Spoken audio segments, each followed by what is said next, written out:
Les élections législatives en Autriche sont une véritable victoire pour l'extrême droite. Les premiers résultats confirment tous les sondages. La droite populiste de Jörg Haider est devenue le deuxième parti du pays, ce qui risque de casser la coalition gouvernementale. L'homme est connu pour avoir défendu les thèses nazies. Marie-Pierre Courtelmont. Très décontracté, allure jeune et sportive, aujourd'hui il croit pouvoir se le permettre. Jörg Haider dirige un parti d'extrême droite, 28,5% des suffrages aux élections législatives. Sa formation devient la deuxième sur la scène politique autrichienne. Les résultats officiels tomberont dans quelques heures, mais déjà, les projections réalisées après le dépouillement d'un tiers des votes sont formelles. Le chancelier actuel tentait lui aussi d'afficher bonne mine, et pourtant, Viktor Klima subit ce soir un sérieux revers.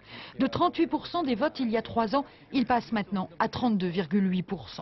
Son parti social-démocrate reste certes le premier groupe au Parlement de Vienne, mais après 13 ans de pouvoir, il ne pourra plus vraiment maintenir sa coalition avec les conservateurs.